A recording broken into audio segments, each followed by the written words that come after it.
Welcome to the podcast, Wait, What Do You Do Again? Where we talk to everyday people doing amazing things. I'm your host, Megan DeFord. Let's go. Today we hear from my awesome brother-in-law, Chris Feria, who is a b-boy and talking about his experience breaking and what we should look for in the Olympics. Hi, Chris. Thanks for being here today. Yeah, thanks for having me. So Chris, in full disclosure, is my brother-in-law. He's awesome. And we recently had a family reunion where we were talking about breakdancing in the Olympics. And I knew that you are a breaker, you've done breakdancing. There was a lot in that conversation you revealed that I was like, oh my gosh, we have to record this. So I'm super excited to talk about it. How did you get into breakdancing?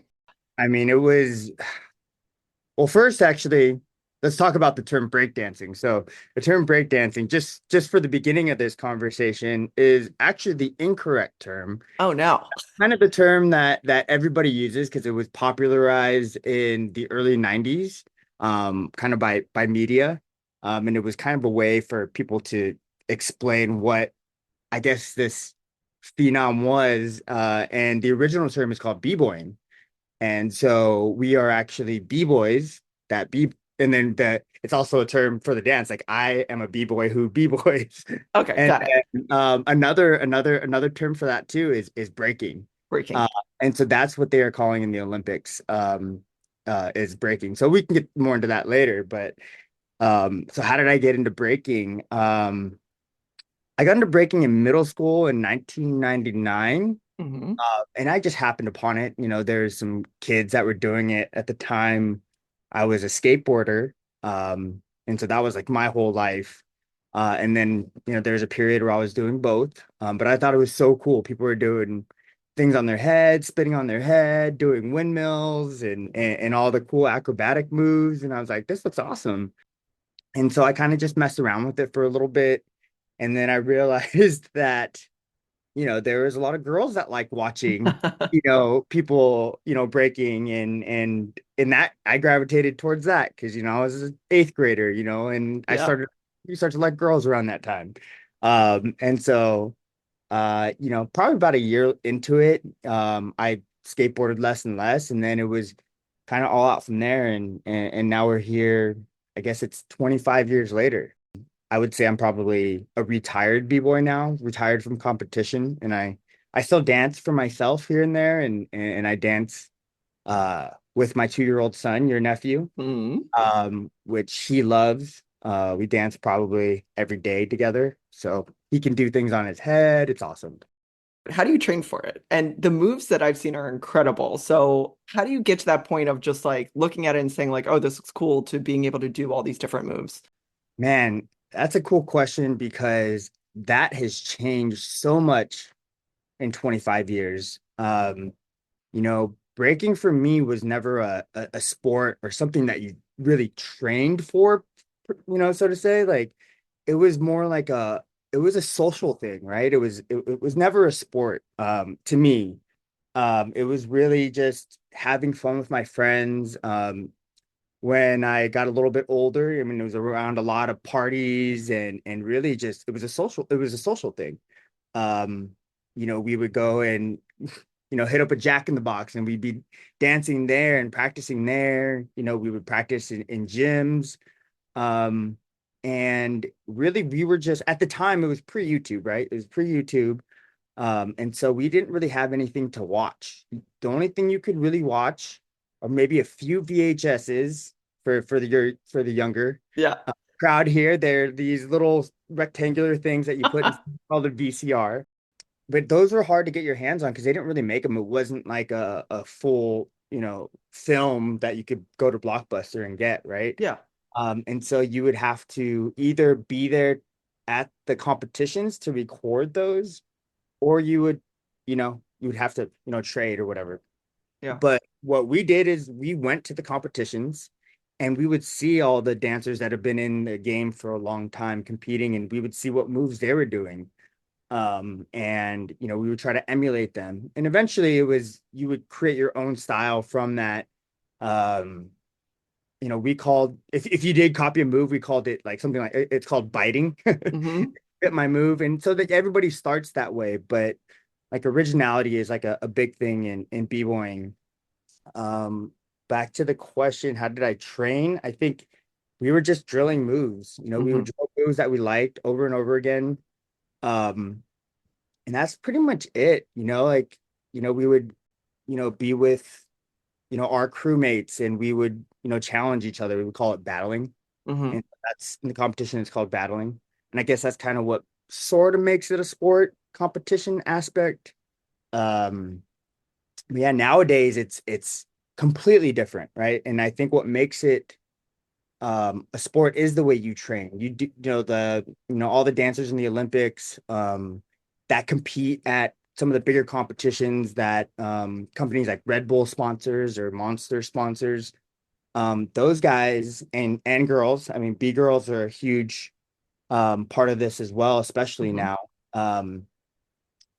They train like like full on athletes, Hmm. and they eat right, the nutrition and weightlifting and cardio, strength and conditioning, all that stuff is there. And that wasn't our approach back then, right? Really, it was like, let's have a beer, a few shots, and then let's go battle each other and let's go to competitions and call people out. We would call out other crews and we had beef with other crews, right? And sometimes fights would break out and it was a whole like it was a whole lifestyle. It Yeah. was really a sport to us. It's still kind of split. I think you still have those aspects in the scene, but yeah, so training, it was different back then. Yeah. And so from what I've read online, and this may not be accurate, it seems like it started in New York. Like Bronx, this, yeah. yeah. And then when you're saying that you were emulating each other, you would watch tapes if you could get your hands on them. It seems like there's probably a lot of styles that developed. Is that accurate? Absolutely. And so I talked about earlier how I came from the pre-YouTube days. Hmm. And so the pre-YouTube days, you didn't know what other people were doing. And so everybody had their own styles. Back in the day in the 80s and early 90s, in mostly New York, they had all kinds of different styles. So all the different boroughs had different styles. Bronx had one style, Brooklyn would have one style, even the guys from Queens would have a different style. And they wouldn't see each other's styles until they met. There was no watching it on YouTube or even VHSs back then. And that's kind of what I grew up in. It was like, even when we would go to Sacramento to compete or something, or even San Francisco. I live in San Jose. I'm from San Jose, Hmm. California. It's only 45 minutes away, but they breaks way different than we did, completely different moves, completely different interpretations of the music, right? We all dance. That's the one thing we all had in common. We all dance to the same music. Well, we all dance to hip hop and a lot of funk and that's a big aspect to our dance is the type of music we dance to. It's the music with something called breaks. And it really is the breakdowns of, you know, a lot of, old school funk music, kind of breaking kind of came, its origins are actually from like disco and funk music. But yeah, so same music, but the way you interpret the music was just completely different. And that was so cool to see. I when I talk to the younger generations, I'm always trying to reminisce sort of with them and kind of drop that knowledge on them of, back then nobody danced like each other. But now that we have YouTube, everything's kind of just become this cookie cutter, like it's just become different, right? Everybody still has different styles, but it's way less than before. Now it's all about the composition of your different moves, right? Originality comes in different ways now, but everybody kind of starts with this cookie cutter, template, so to Right. say. Right. Um, and then they branch off from there. And you'll see in the Olympics, you'll see a lot of the guys doing way different moves from each other, and it's still going to be really cool to watch. But Yeah. And then when you go to a competition, like you're doing different styles, how does the music work? Like, do you know what music you'll be b-boying to, or is it just all improv? It's all improv, right? For the most part. The thing is we know all the songs. We know all the songs and we practice to all the songs. But during competitions, you don't know what song you're gonna get. It could be one of 1,000 songs. But if you've been doing it long enough, you've heard all the songs, you've danced to all the songs, you know where all the different beats and breakdowns and key parts of the songs are. And that's the most important thing about breaking is actually dancing to the music. It's not just about the acrobatics, it's about interpreting the music in your own way. And I think a lot of people forget about that. The music is a big part of it. They talk about the four elements of hip hop, which is breaking, DJing, MCing, and essentially, street art, graffiti. You can't have a competition or a battle without the DJ aspect, right? You need the music. Um, and yeah, it really is just about interpreting the music in your own way. So, do you have like a b-boy name? I do. So my B-boy name is Chris Rue, and it eventually ended up being just Rue. Hmm. And then I had an alter ego called Chris Cannon, which Uh-huh. I got named when I was in Korea. Oh, So cool. How do you yeah. get your name? Like, do you name yourself or does your crew name you or? Mine came up kind of I had kind of I guess you would say a jumping style. I did a lot of acrobatic stuff and I was always, doing some crazy thing where I'm landing on my, elbows or I'm landing on my head and I'm, jumping super high. And so that was kind of my style. And so Roo, kangaroo, that's kind of where it came from.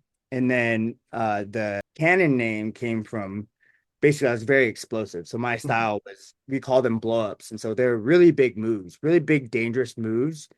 And my body's destroyed from it now. And that's why I guess I kind of transitioned into other things. Yeah, I mean I'm constantly feeling those injuries from way back then. Yeah.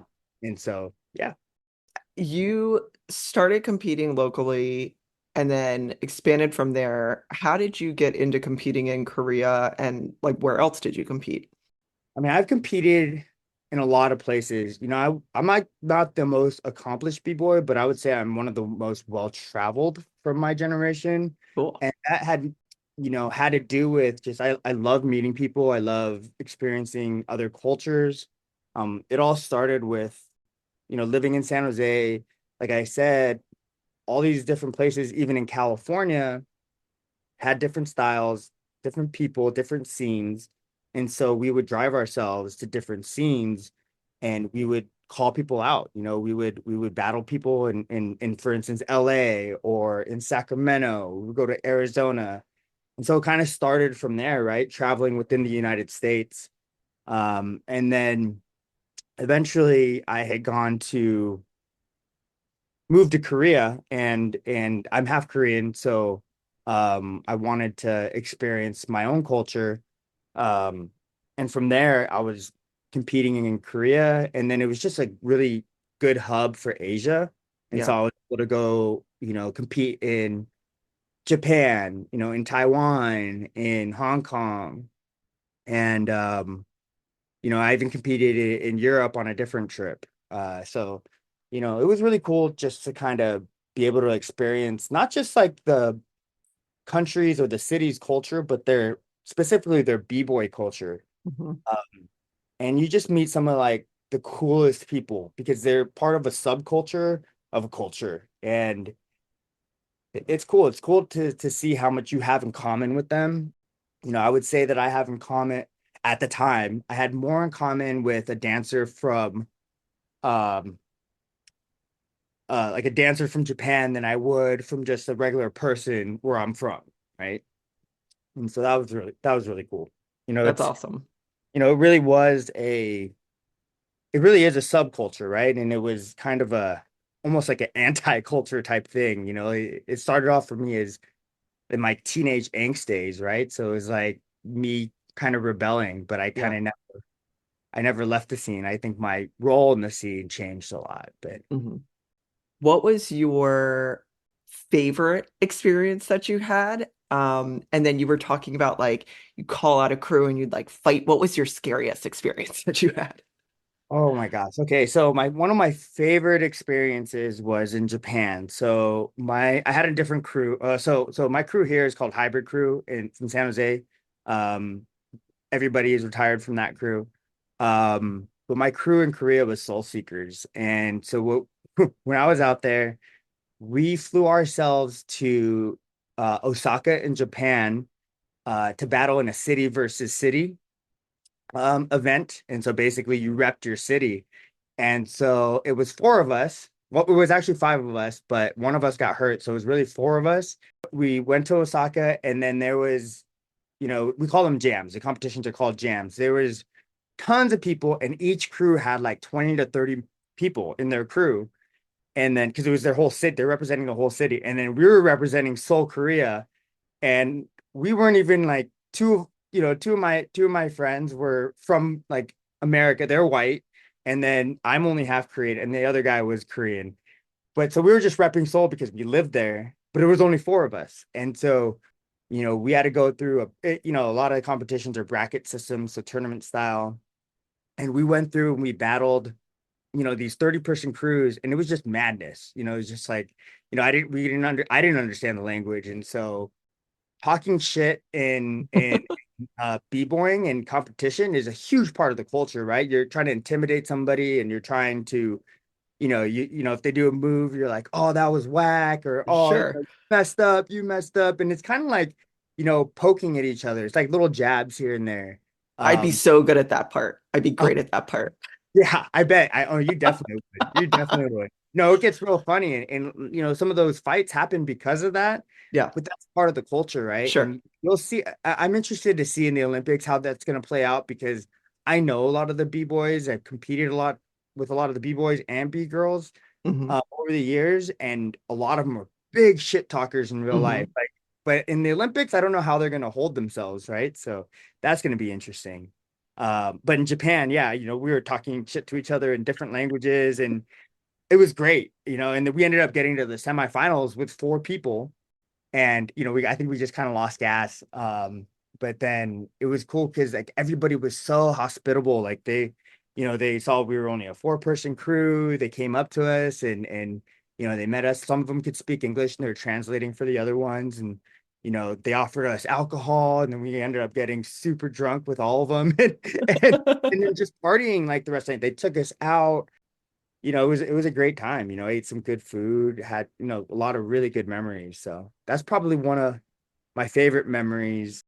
There were some fights here and there, but not much to tell about that. But all of my best friends today are from my dance crew. We met in, middle school and high school, and we've stayed friends till this day. They're all uncles and aunts to my kid. I met Holly, your sister, from dancing in Korea, and Yeah. we met through that. And so really, breaking kind of gave me everything in life. And so I'm so grateful to breaking, and it'll definitely be like a big part of my heart, like, you know, forever, I guess. You, your crew came to your wedding. I mean, it was awesome. Yeah, yeah, That was yeah. really neat. I called them all out. I call two of my crews came, so called all of them out. We had a nice little battle. It was Yeah, fun. it was really cool. And it's neat that you've grown up together through it. That's Yeah. really awesome. What are your thoughts about breaking in the Olympics? You were talking about how training now is so different and the sport itself is so different. Were you surprised when it became an Olympic sport, or what are your thoughts on that? I was surprised. I was surprised that it became an Olympic sport. I always wanted breaking to become something greater than it was. And I had more so envisioned it to be part of the X Games. Because the X Games is all about alternative sports, right? Like, different than all the mainstream or team sports. Um, and then when we got wind that it was possible that it was but going to become an Olympic sport, it was just like, wow, and it really split the community. People were like, no, it doesn't belong in the Olympics. Number one, it's not a sport. But on the other side, it's like, this is huge for b-boying, breaking. It's like we're bringing it into the mainstream. Audiences are going to be watching it from around the world. It's going to be televised. It's going to grow the culture, grow and then on the other side again, they're like, well, that's not what we want, right? This is ours. And Right. so it's interesting. I think, I'm definitely on the side that, like, I think it's great to expose the world to what we do. I don't think most people in the world are going to be able to really grasp the culture aspect of it and the lifestyle aspect of it, but they'll definitely be able to connect with what they see in the competition. I mean, it's amazing what these guys and girls can do. I mean, they're doing things that I would only dream of doing, even like 10 years ago. Yeah. Um, and so you'll see some really amazing things. I think the Olympics are going to be really cool, and I really don't exactly know what to expect because it's in such a in front of such a different audience. I don't know how the audience is going to react because they're not going to be in front of their peers like at Right. like a dance competition. They're going to be in front of people that are seeing it maybe for the first time, Yeah. right? But you know, definitely the whole b-boying world is going to be watching it from, their own hometowns, right? So it'll be really cool to see. I do hope that exposure does come from this and that people are able to make money off Yeah. dancing. The only way to make money through dancing, they don't pay that much through the competitions. Really, like any sport, it's all about sponsorships. Hmm. And so the only real companies that are sponsoring are Red Bull, Monster. I mean, those are the top ones that are sponsoring, and they're only paying so much money, right? And Right. and and to only a few dancers that are at the top of their game. All throughout b-boying history, we've supported and we've basically worn and what we call it. We rocked Nikes, Adidas, Yeah. so you'll see, like in all those old school movies, you'll see them in full Adidas um, sweatsuits, Nike shoes. And none of that was made for us. That's just what the freshest gear was at the Right. time. Still, throughout the Yeah. whole, not at the time, even today. But the thing is like those companies never supported us. I think Asics, or I think it was, yeah, Asics came out with a b-boying shoe, and that was very short-lived. And the thing is there was no exposure. And so when you have, something as mainstream as Asics putting something out there, only b-boys are going to buy it, and that's not enough for them to keep going. You need to have fans. You need to have a fan base. And so I hope b-boying does bring the fan base. I know Nike's sponsoring a few dancers in the Olympics, and I hope they do that more, right? But we'll see. I think it's hard to be optimistic when things like this have kind of happened in the past, and then the companies will just drop Oh, the yeah. dancers because it's not lucrative. Money talks, but we'll see. I Yeah. think the Olympics is definitely the biggest platform that we've ever had, and I do hope that dancers that are putting their heart and soul every day to this will be able to, make money and support their families. Because they're such hard workers, they're the most passionate people. And I just, I I have, hope that sport aspect can be introduced into breaking. what should we be watching for and how are competitions scored? Like, how do you know if you won? Yeah, so that's where the sport aspect comes into it.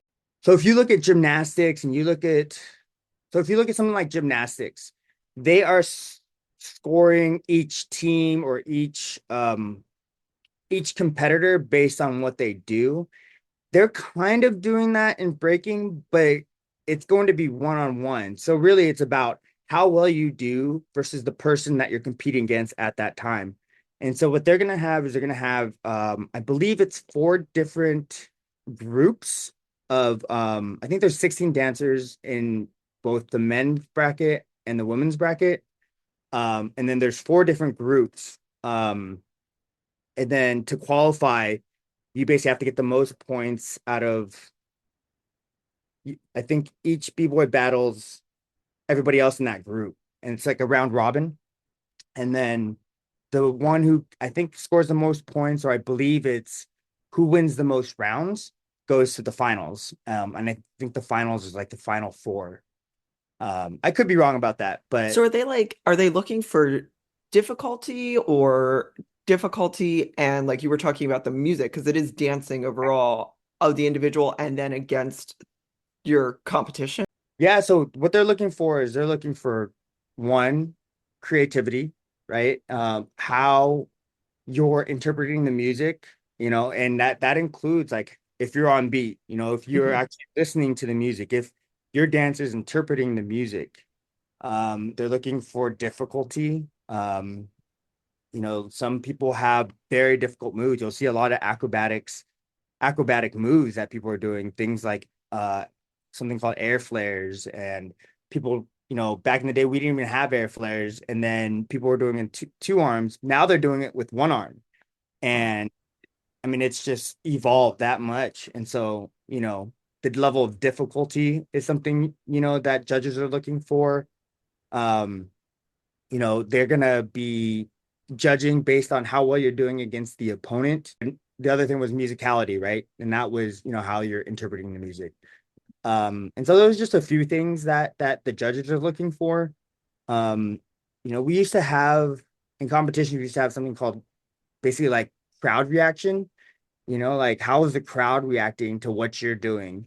Yeah. Now that's the thing that they're not going to do in the Olympics, and that's something that'll be hard, for Hmm. the Olympics, because like something that I would think is amazing might not be amazing to the everyday person. Right. And you also, I guess because it's a ticketed event, you could like skew it. You know what I mean? There's like a way you could like Sure, game the system. especially if you're from France, right? Like, Yeah, yeah, 100%. They're like, we don't like anybody except for the French B-boys and right, B-girls. right. And what would you say were like the biggest cultural differences in the community between the West Coast and especially where you are in California and Seoul, Korea? Mm, okay, that's a cool question, actually. So I would say that the biggest difference is kind of in the way related to each other and also the way they battled. So here, the way we battle is kind of like everybody's an enemy, like everybody's an enemy. Like I'm here to show you up, you're here to show me up, and we're gonna see who's the best, right? And we all had our friends and stuff, but Of if course. going after somebody, like it's like business, right? Like in sports, it's like you're not friends in sports, when you're in the game. Right. And that's kind of how it was at jams. You're kind of, headhunting for people and being like, okay, we're gonna throw down right now, and we're gonna see who's gonna give up first, or we're gonna see who's, who wins. Yeah. And it doesn't even have to be in the competition, right? Like a lot of the battles happen just in the dance circles in between the competition, and that's kind of where the excitement really happens for me, right? Because that's where, there's no cameras, there's no, nobody judging you. Really, it's the crowd judging you, and your opponent judging you, and if you won or if you lost. In Korea, that didn't happen as much because they have such a different like main culture. Like the Korean culture is very respectful, and so there's a lot of like bowing and a lot of respect, um especially at the age level, right? So you can't have younger people talking shit to the older people, even though they're in different crews, because then that's disrespect and that's looked down upon in Korean culture. And so, that was a huge kind of culture shock for me. Now, like when I would battle in Korea, I wasn't holding to that because I was American. I was like, all right, well, I don't have to obey those cultural norms. Right. And so there was a few of us that got a little bit of a pass. But I think over the years, it's changed a little bit now that, Korea is one of the, best countries to ever do it. They have a b-boy named Hong Ten who, everybody kind of agrees that he's the GOAT of b-boying. He has all the accolades. He's older, I think he's a little bit over 40 now. Wow. He's a little bit over 40 now. And so I'm not sure if he's one of the favorites to win, but I'd be stoked if he won, because then he's goated forever, because this may be the only time that the breaking is in the Olympics. I don't know if they're going to renew it for the next ones. LA. Yeah. I mean, The rumor is they're not. Oh, interesting. So if he wins gold in the Olympics, then he's goated forever because Yeah. um yeah. So he'll, I want him to win. He's my favorite to win. Do you feel like breaking has helped your jujitsu or vice versa? Yeah, absolutely. I don't think we covered that earlier, but jujitsu is the main thing I do nowadays. And breaking has really helped my jujitsu. It actually helped from the beginning because a lot of jujitsu moves and a lot of jujitsu sequences I already have the muscle memory for because it's the same movements that I did in breaking. Oh, And wow. and then there's also a choreography aspect to any martial arts, right? Like there's a choreography aspect to get certain sequences, and I was able to just to remember those sequences so easily, and my body kind of just did it where my mind wasn't working as hard as I think somebody who would just be starting out. Some of the best bases for jujitsu is wrestling. That breakdancing is the second, and so Really? one second because these b-boys like really just catch on to jujitsu and just they got like a fast track towards getting real good and learning. Um, yeah, and I think it's also too because I think the most scariest place to be is in a b-boy battle. You know, Hmm. egos on the line, and you don't want to embarrass yourself, and at least that's how I used to think Right. when I was younger, and I think it's like public speaking plus dance plus sport. It's like you can lose in so many different ways. Right. Uh, but yeah, in jiu-jitsu, it's like everything was kind of easier, I guess. It's not Yeah. easy, but it kind of came second nature because of my experience in You have b-boying. that muscle memory. Yeah. When you were saying, initially getting into fights, I started thinking about like capoeira, like, and I Yeah, wonder that influence in breaking as well. absolutely. Um, and I Absolutely. bet it's interesting too, like what you said about having fun with it. And probably the more you do and the more muscle memory you build, the more fun you have with it, right? Like you're not in your head so much. Right. Right. Oh, Yeah. cool. Are your crews still active? So no, my crews are not active anymore. They haven't been active for probably the past 5 years, I think. There's some of the younger guys that created their own crews and they're Hmm. doing pretty good. Like one of my crewmates started a crew called Elephant Graveyard, Oh, and cool. they're kind of like the big dogs now in San Jose. And they're a lot younger and they're really just super hungry and they're on a tear. One of their members, her B girl name is Lavix, and she was actually qualifying for the Olympics. I think she missed it by a couple spots. Wow. But she's amazing, and I've seen her dancing since she started. I think she started at UC Berkeley. And her mentor was one of my crewmates, this guy named A Game, Andy Mann.